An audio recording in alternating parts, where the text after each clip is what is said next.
சுவிஸிலிருந்து வந்த புலம்பெயர் நபர் ஒருவர் யாழ்ப்பாணத்தில் ஆலய வளாகத்திற்குள் வைத்து சிறுமியை துஷ்பிரயோகத்திற்கு உள்ளாக்கிய சம்பவம் பெரும் அதிர்ச்சியை ஏற்படுத்தியிருக்கிறது. அவர் பல குடும்பங்களுக்கு யாழ்ப்பாணத்தில் உதவி செய்து வருகின்ற நிலையில் உதவி செய்த குடும்பம் ஒன்றினைச் சேர்ந்த 14 வயதுடைய சிறுமியை இவ்வாறு ஆலயத்திற்கு அழைத்து சென்று அவர் துஷ்பிரயோகத்திற்கு உள்ளாக்கி இருக்கின்றமை தெரிய வந்திருக்கின்றது. என்ன நடந்தது? இது தொடர்பாக இதிலே விரிவாக பார்க்க இருக்கின்றோம். மற்றொரு செய்தியாக ஜெர்மன் நாட்டிலிருந்து வருகின்ற நபர் ஒருவர் பலருடன் இணைந்து நபர் ஒருவரை தாக்கி இருக்கின்றார். குறித்த நபர் தற்பொழுது வைத்தியசாலையிலே சிகிச்சைக்காக சேர்க்கப்பட்டிருப்பதாக தெரிவிக்கப்பட்டிருக்கிறது. மது போதையில் இவ்வாறு புலம்பெயர் நபர் உள்ளிட்ட பலர் இணைந்து தாக்குதல் சம்பவத்தில் ஈடுபட்டதாக தெரிய வருகின்றது. இது தொடர்பான பின்னணியையும் இந்த தொகுப்பிலே விரிவாக பார்க்க இருக்கின்றோம். அதற்கு முதல் AK ரிப்போர்ட் எனப்படுகின்ற இந்த யூடியூப் சேனலை சப்ஸ்கிரைப் செய்யாமல் யாராவது இருந்தால் சப்ஸ்கிரைப் செய்து கொள்ளுங்கள். தொடர்ந்து அருகில் இருக்கின்ற பெல் பட்டினை கிளிக் செய்வதன் ஊடாக நான் போடுகின்ற ஒவ்வொரு காணொலிகளையும் நீங்கள் உடனுக்குடன் பார்க்கக்கூடிய வகையிலே இருக்கும். நான் நடராசா ஜெயகாந்தன். தற்பொழுது செய்திகளுக்குள்ளே செல்லலாம். யாழ்ப்பாணம் உள்ளிட்ட வடக்கு கிழக்கு பகுதிகளில் அதிகளவான துஷ்பிரயோக சம்பவங்கள் அண்மையிலே பதிவாகிக் கொண்டிருக்கின்றது. அந்த வகையில் சில தினங்களுக்கு முன்னர் வட்டுக்கோட்டை போலீஸ் பிரிவுக்குட்பட்ட பகுதியில் மச்சான் முறையுள்ள இளைஞன் சிறுமியை துஷ்பிரயோகத்திற்குள்ளாக்கிய நிலையில் அந்த நபர் கைது செய்யப்பட்டிருந்தார். அது தொடர்பான செய்தியை பார்த்திருந்தோம். அது தவிர பல சம்பவங்கள் யாழ்ப்பாணத்தில் பதிவாகி வருகின்றது. குறிப்பாக வட்டுக்கோட்டை போலீஸ் பிரிவுக்குட்பட்ட பகுதியில் சிறுமியை 2 பெண்கள் தொடர்ந்து பாலியல் தொழிலில் ஈடுபடுத்தி வந்தமை தொடர்பான செய்தி வெளியாகின்றது. அதனைத் தொடர்ந்து பலர் கைது செய்யப்பட்ட சம்பவம் தொடர்பாகவும் நீங்கள் அறிந்திருப்பீர்கள். இவ்வாறான சூழ்நிலையில் தான் தற்பொழுது ஒரு அதிர்ச்சிகரமான செய்தி ஒன்று வெளியாகி இருக்கின்றது. அதாவது சுவிட்சர்லாந்திலிருந்து வந்த முதியவர் ஒருவர் யாழ்ப்பாணத்தில் சிறுமியை துஷ்பிரயோகத்திற்கு உள்ளாக்கி இருக்கின்றார். அந்த முதியவரின் பிள்ளைகள் பேரப்பிள்ளைகள் தற்பொழுது சுவிஸிலே வசித்து வருகின்றார்கள். இந்த நிலையில் இவர் விடுமுறைக்காக சுவிஸிலிருந்து மனைவியுடன் யாழ்ப்பாணத்துக்கு வந்திருக்கின்றார். அந்த சந்தர்ப்பத்தில் இவர் ஜாலில் இருக்கின்ற வறுமை கோட்டிற்குட்பட்ட குடும்பங்களுக்கு உதவி செய்து வந்ததாக தெரிவிக்கப்பட்டிருக்கின்றது. அந்த வகையில்தான் இவர் உதவி செய்த குடும்பத்தைச் சேர்ந்த சிறுமிகளுடன் இவர் பழகி வருவதாக தெரிய வருகின்றது. அதாவது தாத்தா பேத்தி என்று இவர்கள் பழகி வருவதாக கூறப்படுகின்றது. இந்த சந்தர்ப்பத்தில் தான் இவ்வாறு தான் உதவி செய்த குடும்பம் ஒன்றில் வசித்து வருகின்ற சிறுமியை இவர் ஆலயத்திற்கு அழைத்துச் செல்வதாக கூறி புன்னாலை கட்டுவன் ஆலயத்திற்கு அழைத்துச் சென்றிருக்கின்றார். அங்கு திருவிழா இடம்பெற்றிருக்கிறது. அந்த சந்தர்ப்பத்தில் அந்த சிறுமியை இவர் அழைத்துச் சென்று ஆலய வளாகத்துக்குள் வைத்து அந்த சிறுமியை அவர் துஷ்பிரயோகத்திற்கு உள்ளாக்கி இருக்கின்றார். இதனை அங்கிருந்தவர்கள் கையும் களவுமாக பிடித்திருக்கிறார்கள். சிலர் காணொலியும் பதிவு செய்திருக்கிறார்கள். அந்த சந்தர்ப்பத்தில் இந்த விடயத்தை மறைப்பதற்கு அந்த புலம்பெயர் தமிழர் சார்பாக பல முயற்சிகள் மேற்கொள்ளப்பட்டிருந்தது. ஆனால் அது முடியாமல் போயிருக்கிறது. அந்த வகையில் தற்பொழுது இது தொடர்பான செய்திகள் வெளியிலே வந்திருக்கின்றன. அதன் அடிப்படையில் குறித்த நபர் தொடர்பாக பாதிக்கப்பட்ட சிறுமி பெற்றோருடன் சென்று சுன்னாகம் போலீஸ் நிலையத்திலே முறைப்பாடு ஒன்றினை பதிவு செய்ததற்கு அமைய அந்த நபர் கைது செய்யப்பட்டு தொடர்ந்து மல்லாகம் நீதிமன்றத்தில் முன்னிலைப்படுத்தப்பட்ட நிலையில் 14 நாட்கள் அவரை விளக்கமறியலில் வைக்குமாறு நீதிமன்றம் உத்தரவு பிறப்பித்திருக்கின்றது. அதன் தொடர்ச்சியாக அவர் தற்பொழுது விளக்கமறியலில் வைக்கப்பட்டிருக்கின்றார்.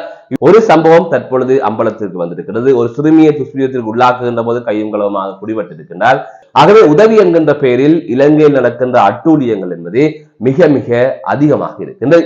உதவி செய்கின்ற என்கின்ற பெயரில் அங்கிருந்து முதியோர்கள் வந்து அல்லது நபர்கள் வந்து இங்கிருக்கின்ற பெண்களின் வாழ்க்கையில் விளையாடுகின்றார்கள், சிறுமிகளின் வாழ்க்கையிலும் விளையாடுகின்றார்கள். அதை தவிர நாங்கள் உதவியை பெற்றுக் கொடுக்கின்றோம் என்ற இங்கிருக்கின்ற இடைத்தரகர்களும் இவ்வாறான பல முறைகேடுகளிலே ஈடுபடுகின்றார்கள். எனவே இங்கு உதவி என்கின்ற ஒரு விடயம் தான் மிக பெரும் மாஃபியாவாக மாறியிருக்கிறது.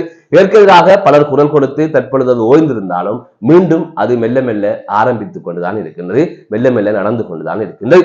ஆகவே இலங்கையில் மிகப்பெரிய லாபம் தரக்கூடிய தொழில், அதை தவிர அதிக அளவிலே குற்றம் நடக்கின்ற ஒரு தொழில் அல்லது சேவை என்று சொன்னால், சேவை என்று சொல்ல முடியாது, தொழில் தான் சொல்ல முடியும். அந்த தொழில் எது என்று கேட்டால் இந்த உதவி செய்வதுதான். ஆகவே உதவி என்றதை மையப்படுத்தித்தான் பல முறைகேடுகள் இங்கு நடக்கின்றது. அதை வைத்துத்தான் பலர் பல பெண்களின் வாழ்க்கையை நாசமாக்குகிறார்கள், பலர் தாங்கள் கோடீஸ்வரர்களாக மாறுகின்றார்கள் என்பதுதான் நிதர்சனமான உண்மை.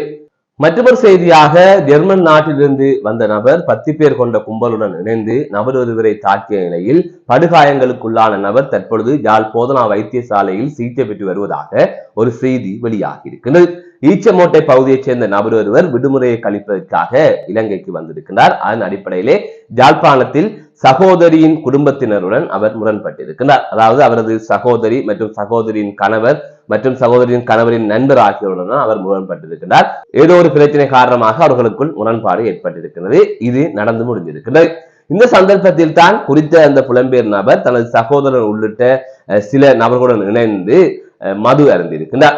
அந்த சந்தர்ப்பத்தில் தான் சகோதரியின் கணவனின் நண்பன் அந்த வழியாலே சென்றிருக்கின்றார். அப்போது அவரை வழிமறித்து அந்த நபருடன் வாக்குவாதத்தில் ஈடுபட்டு தர்க்கத்தில் ஈடுபட்டு அதற்கு பிறகாக மண்வெட்டி புடியாலும் கூறிய ஆயுதங்களாலும் குறித்த புலம்பெயர் நபர் மற்றும் அவருடைய மது அருந்திய நபர்கள் என்று சுமார் 10 பேர் இவ்வாறு அந்த நபர் மீது தாக்குதல் நடத்தி இருக்கிறார்கள். அதன் தொடர்ச்சியாக காயமடைந்த அந்த நபர் யாழ் போதனா வைத்தியசாலையில் அனுமதிக்கப்பட்டிருக்கின்றார். இது தொடர்பாக போலீசாருக்கு தகவல் வழங்கப்பட்டிருக்கிறது. போலீசார் இவ்வாறு தாக்குதலில் ஈடுபட்ட நபர்களை கைது செய்வதற்கான நடவடிக்கையினை மேற்கொண்டு வருகின்றனர். அதற்கமைய தாக்குதல் நடத்திய அந்த நபர்கள் தற்பொழுது தலைமறைவாகி இருப்பதாக கூறப்படுகிறது. அதை தவிர குறித்த ஜெர்மன் நபர் மீண்டும் அவரது நாட்டுக்கு திரும்பாத வகையில், அதாவது ஜெர்மன் நாட்டுக்கு செல்லாத வகையில் போலீசார் நடவடிக்கைகளை எடுத்து வருவதாகவும் கூறப்படுகிறது. இது தொடர்பான சட்ட நடவடிக்கையினை போலீசார் முன்னெடுத்து வருவதாகவும் அறிய முடிகிறது. எனவே புலம்பெயர் தேசத்தில் இருந்து வந்த நபர் ஒருவர் ஏதோ ஒரு பிரச்சனை காரணமாக சகோதரியின் கணவனின் நண்பன் என்று பலர் முடன்பட்டு அதற்கு பிறகாக இவ்வாறு மது அருந்தி ஒரு தாக்குதல் சம்பவத்தை நடாத்தியிருக்கிறார். ஆகவே வெளிநாட்டிலிருந்து வருகின்றவர்கள் பணத்துடன் வருகின்றார்கள், அதை தவிர மதுபோத்தல்களை கொண்டு வருகின்றார்கள் அல்லது இங்கே வாங்குகின்றார்கள், அனைவரும் இணைந்து மது அருந்துகின்றார்கள். மது அருந்திய சந்தர்ப்பத்தில் எனக்காக நீ இதை செய்ய மாட்டியா அல்லது மது போதையில் மற்ற இளைஞர்களும் நிற்கின்ற போது அவர்களும் இணைந்து இந்த வெளிநாட்டிலிருந்து வந்த நபருக்காக நாங்கள் ஏதோ செய்கின்றோம், மது தந்த விசுவாசத்துக்காக ஏதோ செய்கின்றோம் என்கின்ற பெயரில் இவ்வாறான வன்முறை சம்பவங்களில் ஈடுபடுகின்றார்கள். இது தொடர்ந்து நடந்து கொண்டே இருக்கின்றது. அந்த புலம்பெயர் நபர் வருவார், இங்கு பிடிபடுவார். அவர் பிடிபட்டால் அவரது குடும்பத்திற்கு எந்த ஒரு பாதிப்பும் இல்லை, அவர்களிடம் பணம் இருக்கின்றது, அவர்களின் வாழ்வாதாரம் பாதிக்கப்படுவதில்லை. ஆனால் அவருடன் இணைந்து இங்கிருக்கின்றவர்களும் அவருடன் சேர்ந்து அவருக்காக தாக்கி அவர்களும் இங்கு சிரமங்களுக்கு உள்ளாகின்றார்கள். அவர்களது குடும்பம் நிற்கதியாக இருக்கின்ற சூழல் நிலவுகின்றது. ஆக இது தொடர்பாக இங்கிருக்கின்றவர்கள் சிந்திக்க வேண்டும். அவர்கள் வெளிநாட்டிலிருந்து வருபவர்கள் பண திமிரில் அல்லது ஏதோ ஒரு காரணத்திலும் அவர்கள் இவ்வாறு நடந்து கொள்கின்றார்கள் சொன்னால் நீங்களும் அவர்களுக்கு விசுவாசத்தை காட்டுகின்ற என்ற பெயரில் இவ்வாறான செயற்பாடுகளில் ஈடுபடுகின்ற போது நீங்கள் தான் மேலும் மேலும் சிக்கலுக்கு உள்ளாகுவீர்கள் என்பதை நீங்கள் புரிந்து கொள்ள வேண்டும். ஆகவே புலம்பெயர் தமிழர்களும் இங்கு வருகின்ற போது நீங்கள் விடுமுறையை கழித்தீர்களா, அமைதியாக சென்றீர்களா என்று இருக்க வேண்டுமே தவிர இங்கு வந்து மது அருந்தி விட்டு ஆட்களை சேர்த்துக் கொண்டு உங்களுக்கு பகையான ஆட்கள் அல்லது உங்களை எதிர்க்கின்றவர்களுடன் முரண்படுவது என்பது எந்த வகையிலும் ஏற்புடையதல்ல. ஏதாவது பிரச்சனை இருக்குமாக இருந்தால் சட்ட நடவடிக்கைகளை மேற்கொண்டு சட்டத்தின் ஊடாக நீங்கள் அவர்கள் மீது நடவடிக்கைகளை எடுக்கலாமே தவிர யாரையும் தாக்குவது அல்லது யாரையும் பழி வாங்குவது, யாரையும் கொலை செய்வது, இவ்வாறான செயற்பாடுகளில் ஈடுபடுவது என்பது எந்த வகையிலும் ஏற்றுக்கொள்ள முடியாத ஒரு செயல். இதற்கு முதலும் புலம்பெயர் நபர் ஒருவர் வவுனியாவிலிருந்து ஒரு கைசக வாகனத்தில் பலரை ஏற்றிக்கொண்டு யாழ்ப்பாணத்துக்கு சென்று தனது குடும்பத்தினரை தாக்கிய சம்பவம் தொடர்பாக செய்திகள் எல்லாம் வெளியாக இருந்தது. அது தொடர்பாக அறிந்திருப்பீர்கள். அவர்கள் இன்று சிறையில் இருக்கின்றார்கள். இவ்வாறான சம்பவங்கள் தொடர்ந்து கொண்டே இருக்கின்றது. எனவே புலம்பெயர் நபர்களும் இங்கிருக்கின்றவர்களும் மிக மிக அவதானமாக செயற்படுங்கள். வீணாக உங்களது வாழ்க்கையை இழந்து மற்றவர்களின் வாழ்க்கையையும் இல்லாமல் செய்யாதீர்கள். மீண்டும் ஒரு காணொலி சந்திக்கின்றேன். நான் நடராஜ் ஜெயகாந்த்.